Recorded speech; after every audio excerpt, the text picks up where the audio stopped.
서로 교제하는 것이 기쁨임을 잊지 않았으면 좋겠습니다.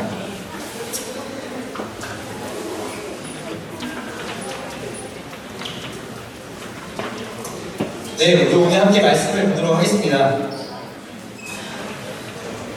창희 선생님, 조금만 줄여주세요. 오늘 말씀은 시편 150편 1절에서 6절 말씀입니다.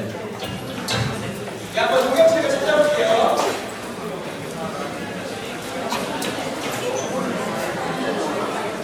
성경책에 주일날을 꼭 갖고 와서 우리 함께 말씀을 같이 펴서 읽는 연습을 하면 좋을 것 같아요. 성경책을 꺼내봅시다. 시편 150편 1절에서 6절까지 말씀. 앞에 안 띄워줄 거예요. 성경책 찾으세요. 준비됐나요? 학교마다 버전이 다르니? 준비됐나요? 네. 우리 1절부터 이렇게 읽겠습니다. 1절은 전도사님과 선생님들이 읽고요. 2절은 우리 친구들이 읽고 마지막 절 6절을 함께 읽도록 하겠습니다. 우리 선생님들 준비되셨죠? 네. 함께 읽겠습니다. 여호와를 찬양하라. 그분의 성소에서 하나님을 찬양하라. 그분의 능력이 머무는 하늘에서 여호와를 찬양하라. 그분의 놀라운 능력을 잡고 여호와를 찬양하라. 그분은 한없이 위대하시니 그것을 따라 여호와를 찬양하라. 나팔 소리로 여호와를 찬양하라. 합과 수금으로 여호와를 찬양하라. 소리를 치고 춤을 추며 여호와를 찬양하라. 여호와를 찬양하라. 큰 소리 나는 신벌주로 여호와를 찬양하며 신벌주의 높은 소리로 여호와를 찬양. 함께 읽겠습니다. 오기 있는 아멘. 전사님이 다시 한번 기도하겠습니다. 하나님 감사합니다. 일주일 동안 답답하고 힘들고 어려운 그 삶을 견뎌내고 오늘 이렇게 귀한 주일날 우리가 하나님 앞에 나와서 하나님의 위로와 하나님의 평안을 우리가 얻기에 소망하는 마음으로 이 자리에 모였습니다. 오늘 말씀을 통해서 우리가 깨달아야 될 하나님의 다른 진리를 우리가 깨달을 수 있는 시간이 되게 도와주시고 우리가 오늘 들은 이 말씀이 우리 삶 가운데 깊이 새겨질 수 있는 시간이 될 수 있도록 인도하여 주셔서 감사합니다. 예수님의 이름으로 기도합니다. 네. 죄송합니다. 조금만 더 줄여주세요. 여러분, 제가 결혼을 하면서 집을 이사를 했어요.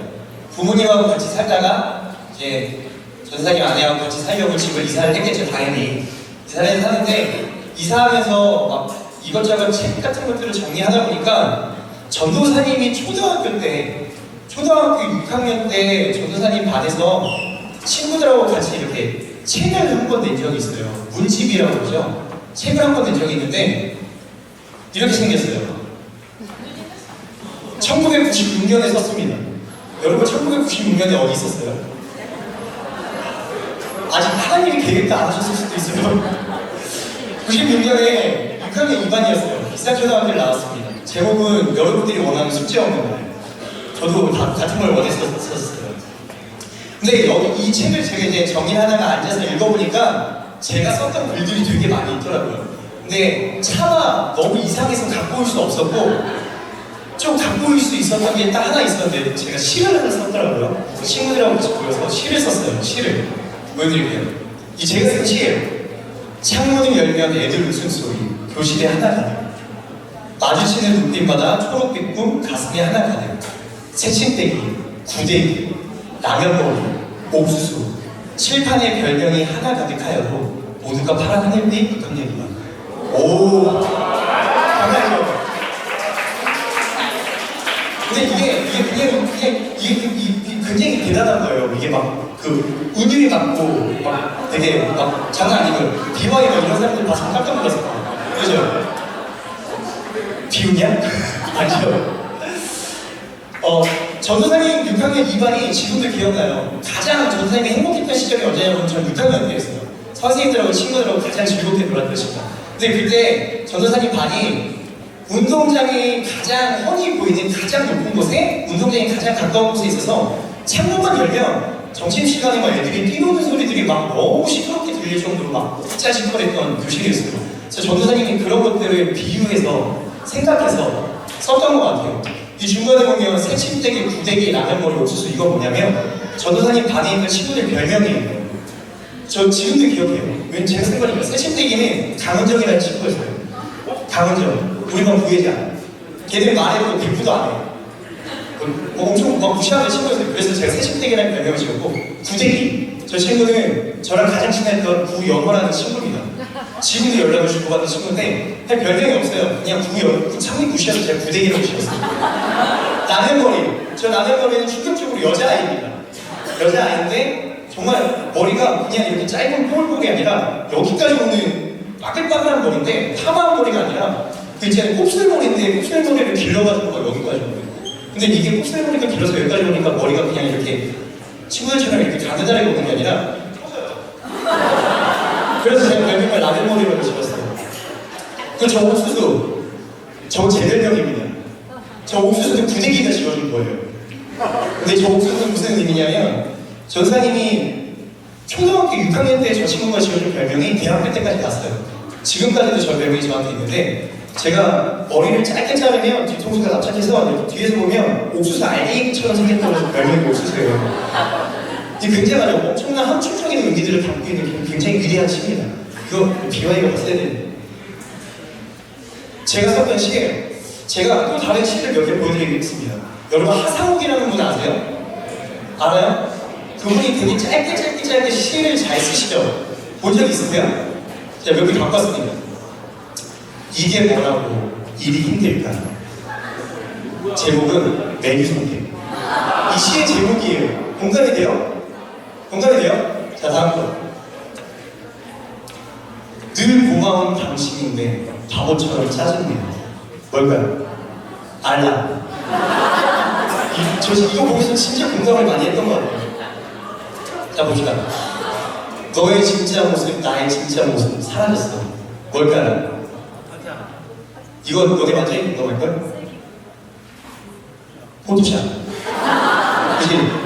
몇몇 친구들이 수련회 끝나고 저한테 팬 친구 출발해서 들어가 봤는데 내가 아는 걔네들이 한 명도 없어요.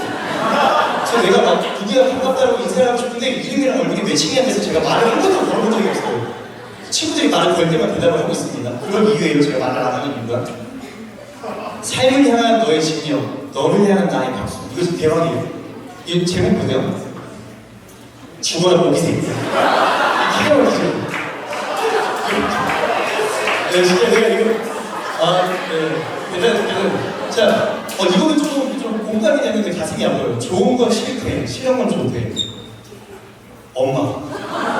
공감이 돼요? 공감이 돼요? 이제 마지막인데 이건 아마 선생님들이 엄청난 공감을 하실 것 같습니다. 말도 안 돼. 교수. 공감이 되세요? 우리 짧은 시 속에는 깊은 의미가 있음을 전달하는 게 시예요, 시. 짧은 문구 안에 되게 함축적인 의미를 갖고 있는 게 바로 시입니다. 오늘 우리가 성경을 읽었어요. 어디 읽었죠? 시편 150편을 읽었죠? 우리 시편 150편에 나오는 마지막이 바로 우리가 읽은 본문입니다. 이 본문도 시로 구성이 되어 있어요. 이 말은 뭐냐면 그냥 읽어내려가면 되는 게 아니라 이걸 쓴 사람이 어떤 생각을 가지고 썼는지를 우리가 차근차근 생각해 가면서 그 속에 담긴 의미를 우리가 찾아가면서 읽어야 되는 게 바로 시라는 거예요. 이 150개가 모여있는 이 시편은 되게 다양한 여러 가지 종류들의 내용들이 담겨 있습니다.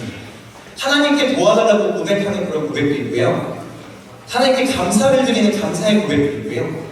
유대인들이 유대 절기 때 예루살렘 성전으로 올라가면서 찬양하면서 불렀던 그런 노래들이 담겨 있기도 합니다. 그리고 우리가 오늘 읽었던 것처럼 하나님을 높여드리는 찬양에 관련된 이런 시도 담겨 있어요. 우리가 이 시편 150편을 통해서 우리가 지금 예배드리는 우리 그 예배 안에 우리가 찬양을 하면서 나아가잖아요. 이 찬양의 모습이 어때야 하는지를 우리가 오늘 함께 말씀을 통해 알아갔으면 좋겠습니다. 우리 함께 1절을 다시 한번 읽어볼게요. 다 함께 읽겠습니다. 시작. 여호와를 찬양하라. 그분의 성소에서 하나님을 찬양하라. 그분의 능력이 머무는 하늘에서 여호와를 찬양하라. 아멘. 우리가 찬양을 하는 대상이 누구일까요? 여기서 성경에서 말하고 있습니다. 우리가 찬양을 하는 대상은 바로 하나님입니다.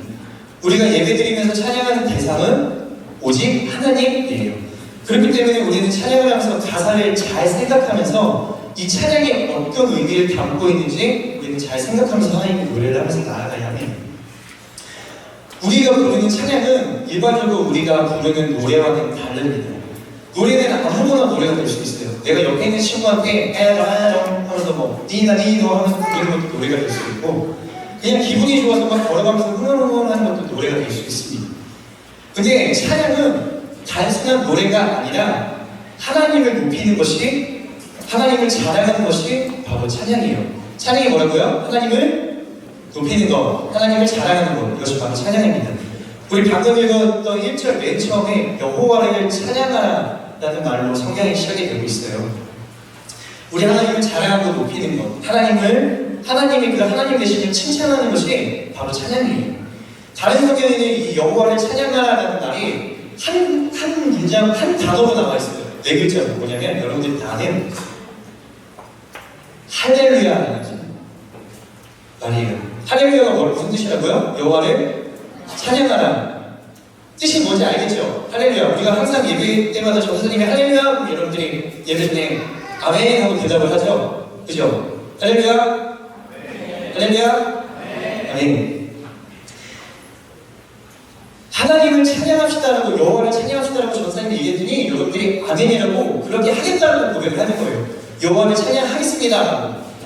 여러분이 아멘이라고 대답하는 그 고백처럼 하나님을 찬양하는 삶을 살아가길 간절히 축복합니다.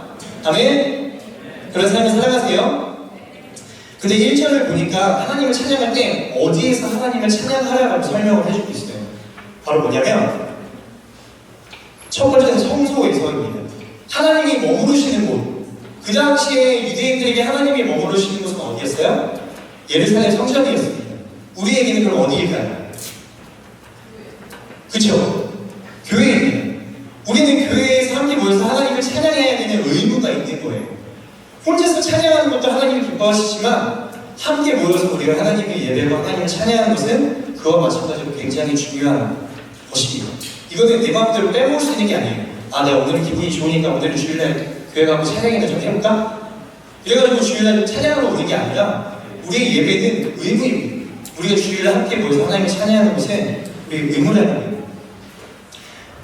하나님께 함께 예배하는 것이 우리가 반드시 해야 될 일임을 여러분 꼭 기억하시면 됩니다. 아시겠죠? 자, 두 번째는 능력이 머무는 하늘이라고 아까 성경에서 1절에서 설명을 하고 있어요. 이게 좀 말이 어려워서 제가 선생님이 다른 성경을 찾아보니까 뭐라고 나와 있냐면 탁 트인 하늘 안에서, 주의 크신 하늘 안에서 라고 나와 있더라고요. 이게 무슨 의미냐면 우리의 찬양이 교회 안에서만 우리가 부르는 게 찬양이 아니라 우리가 살아가는 모든 삶 속에서 우리가 속해 있는 모든 하늘 안에서 하나님을 찬양해야 된다는 거예요.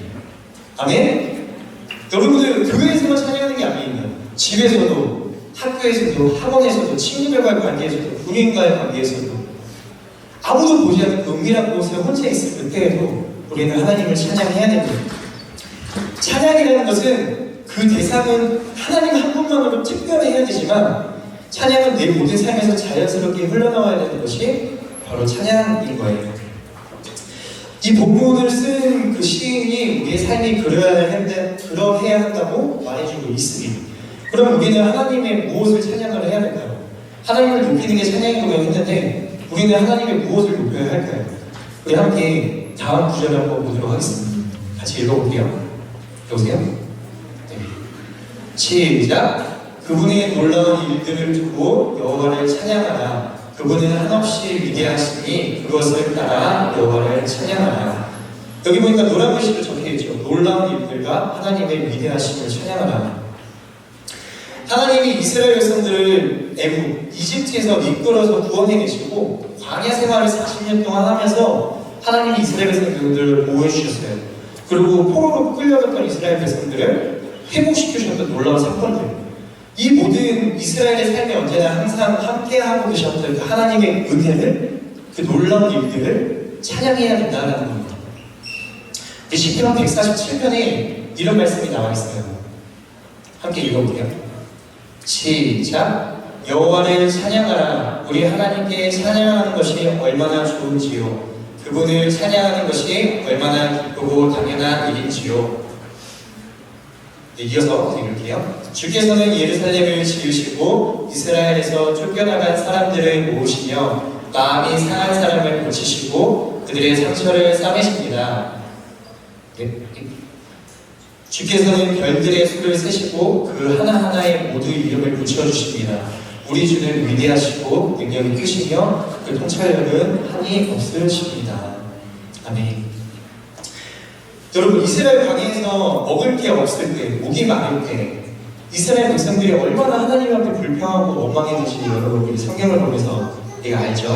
지난주에 김창호 목사님이 설교하실 때 말씀하셨던 것처럼 하늘에서 치킨이 막 우두두두 떨어졌어요. 만나가 막 하늘에서 막 비가 내리듯이 막 무법처럼 막 떨어졌는데도 이스라엘 백성은 하나님을 원망했습니다.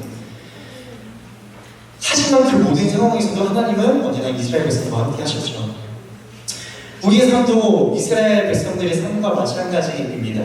힘들고 어렵고 지치고 외롭고 가슴 아픈 그런 상황 속에서 내가 나 혼자 있다고 느껴지는 그때에도 우리 하나님은 우리와 함께 하시는 분이십니다. 네, 넘겨주시겠습니다. 네, 하나님은 우리와 함께 하시는 분이십니다. 하나님은 위대하고 놀라운 분이십니다. 그 하나님의 위대하고 놀라우신 그 하나님의 은혜를 우리는 찬양해야 된다는 거예요. 여러분의 삶 가운데 그 하나님의 은혜를 찬양하는 모습이 있길 소망합니다. 아멘. 내 삶 가운데 하나님이 무엇을 베푸셨는지를 내가 생각하고 그것들을 찾아서 발견해서 그것들을 감사하면서 고백하며 나아가는 우리 친구들이 되었으면 좋겠습니다. 아멘. 그렇다면 우리가 어떻게 하나님을 찬양해야 될지 우리 그 3절부터 5절까지 말씀을 다 같이 큰 목소리로 읽겠습니다. 시작. 나팔 부는 소리로 여호와를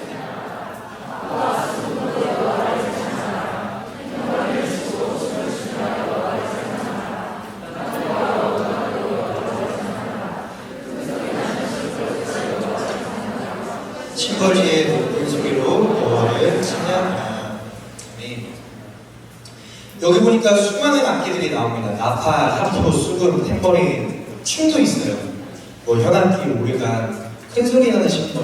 뭐 오늘날로 딱 말하면 이런 거겠죠. 저기 있는 드럼, 건반, 현악기, 뭐 베이스 기타, 통기타, 그리고 전사님이 맨날 감방 뛰는 춤, 여러분들이 손뼉 치는 박수 등등등 우수한 악기들이 다 여기에 성경에 기록이 되어 있는 이유는 이 세상 모든 것들로 하나님을 찬양하라는 의미입니다.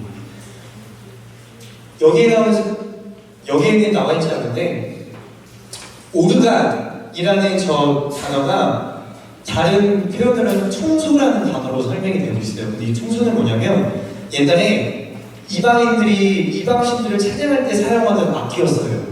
근데 이것을 가지고 이 시편을 쓴 사람은 하나님을 찬양하라라고 얘기를 하고 있는 겁니다. 전사님이 어릴 때에는 교회에서 드럼을 치면 안 된다고 하셨었어요. 드럼이 없었어요, 아예.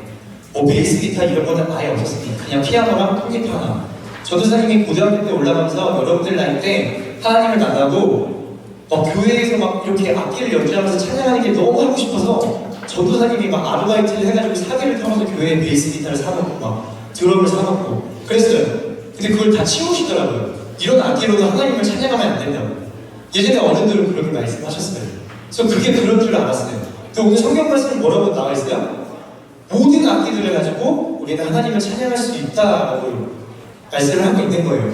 그럼 요즘 전도사님과 여러분들의 문화가 조금 다를 것 같은데 여러분들 요즘 무슨 노래 많이 들어요? 대부분 멜로디가 있는 그런 막 곡들도 있지만 막 랩이 많죠. 그죠? 힙합 이런 거 많이 듣지 않아요? 하경아 그치? 그것만 듣지? 하경이는 걸어다닐 때 이렇게 걸어다녀요. 항상 이어폰 보고 뭘 듣는지 모르겠는데 무슨 장르인지는 알겠어요. 왜? 인사이드로 이렇게 인사해요. 교회 안에서도 요즘은 막 랩으로 하나님을 찬양하고 여러분 막 그 박명수가 제일 좋아하는 거죠. 막 이제 이런 걸로 찬양하는 교회도 있더라고요. 찾아보니까 그래도 막 거기 가고 싶다고 그렇게 얘기하면 돼요.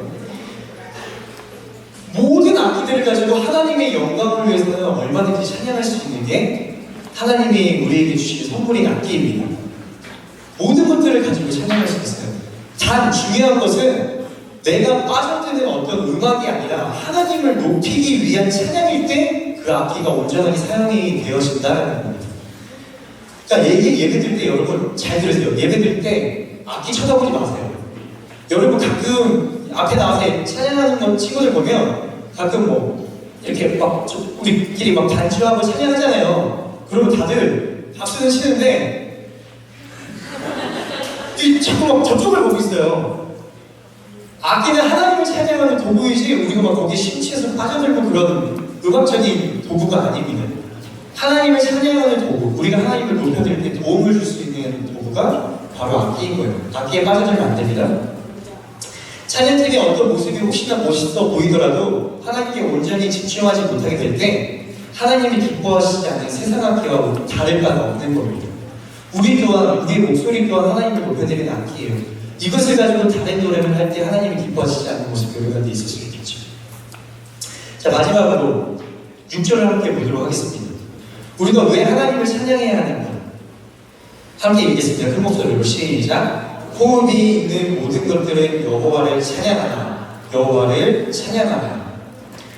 왜 우리가 찬양을 해야 할까요? 여기 뭐라고 나와 있어요? 노란색으로. 호흡이 있는 모든 것들은 여호와를 찬양하라. 우리는 하나님을 찬양함으로 지음을 받았기 때문에 우리는 하나님을 찬양해야 하는 거예요. 여러분들이 왜 내가 교회를 주일날 와가지고 하나님을 찬양해야 되는지 몰랐죠? 나는 별로 재미가 없는데. 근데 이 이유 때문이에요. 나를 지으신 이유가 하나님을 찬양하기 위해서 하나님께서 나를 지으셨다고 합니다. 우리 다른 성경 구절 하나 찾아볼게요. 이사야 43장 6절 말씀에 이렇게 나와 있어요. 함께 읽겠습니다. 시작. 이 백성은 나를 찬양하게 하려고 내가 손수 만든 사람들이다. 하나님이 말씀하신 거예요. 다시 한번 읽겠습니다. 시작. 이 백성은 나를 찬양하게 하려고 내가 손수 만든 사람들이다. 아멘. 우리는 하나님을 찬양하기 위해 지음을 받았습니다. 이것은 우리의 선택이 아니라 숨쉬고 있는 모든 사람들이 해야 되는 필수예요. 필수. 찬양은 의무입니다. 근데 우리가 해야 되는 반드시 해야 되는 이 찬양이 왜 별로 재미가 없을까요? 왜 즐겁지 않을까요? 나는 찬양이 너무너무나 즐겁다. 손 한번 들어봅시다. 나는 찬양 시간이 너무너무나 즐겁다. 거짓말 하지 말고. 야, 니네 막 뒤에서 나 어디가 막 이러고 서 있는 애들 다 아는데. 자, 다시. 나는 찬양하는 시간이 너무너무 즐겁다. 진짜요? 그럼 반대로 나는 솔직히 좀 재미가 없다. 손 들어도 돼요. 들어도 돼요. 나 하나 상처받고 끝나는 거야. 자, 다시. 자, 나는 찬양하는 시간이 별로 재미없고 자꾸 저 선생님 앞으로 나오려고 하는 게 열나 짜증난다. 하나, 둘, 셋. 너 손 들었지? 네, 고맙다. 재미가 없어요. 전도사님도 하나님을 잘 모를 때는 재미가 없었어요. 교회에 가서 찬양을 별로 해본 적이 없는 것 같아요. 근데 이 찬양이 재미없는 이유는 찬양은 하나님의 명령하신 의무이면서도 우리가 하나님께 나아가는 믿음의 반응이 찬양이기 때문이에요. 우리가 하나님께 나아가는 그 믿음의 반응이 찬양입니다. 무슨 말이냐면 하나님을 만나지 않으면 하나님을 제대로 알지 못하면 찬양할 수가 없어요. 찬양은 믿음의 고백이 찬양이기 때문입니다. 할렐루야라고 전사님이 말했을 때 아멘이라고 하는 그 대답이 정말로 하나님이 사랑하시고 나를 사랑하시고 나와 언제나 함께 하신다라고 그 믿고 고백하는 그 믿음, 그 마음으로 아멘을 하지 않으면 우리의 찬양은 기쁠 수가 없고 찬양하는 것이 행복할 수가 없는 겁니다. 여러분, 우리가 예배하고 찬양할 때 내가 마음을 다해 하나님을 기뻐하고 즐거워할 수 없는 친구들은 하나님을 더 깊이 만나고 알아가는 은혜가 있기를 간절히 소망합니다. 아멘? 이럴 때 아멘 하는 거예요. 아멘? 하나님을 더욱더 깊이 만나는 은혜가 있기를 소망합니다. 아멘? 자, 여러분 마지막으로 이렇게 한번 고백하고 우리가 말씀 한 개 마쳤으면 좋겠습니다. 전생이 제가 할렐루야라고 외치면 여러분들 뭐라고 해야 될까요? 아멘으로 대답을 하는 거예요. 오늘 우리가 성경 말씀을 통해서 찬양이 무엇인지 배운 것처럼 아멘이라고 우리 친구들이 대답할 때 할렐루야라고 하나님을 찬양하시다고 전도사님이 말하면 여러분들이 아멘이라고 대답할 때 하나님을 교회에서도 내 삶 속에서도 자랑하고 높이고 따르겠다고 믿음의 고백으로 내가 날마다 하나님께 예배드리겠다고 그런 믿음의 고백으로 아멘으로 여러분들이 대답하는 겁니다. 아시겠어요? 아멘이라고 어떻게 고백한다고요? 내 삶 속에서, 교회에서, 내 모든 상황 속에서 하나님을 내가 높이고 따르겠다고 믿음으로 결단하고 고백하는 것이 아멘이 되었으면 좋겠다는 거예요. 고백해 봅시다. 할렐루야. 할렐루야. 정말이세요? 다시 한번. 할렐루야. 아멘. 그렇게 우리가 매 순간마다 하나님을 찬양하는 삶을 살아가길 소망합니다. 아멘. 함께 기도하도록 하겠습니다.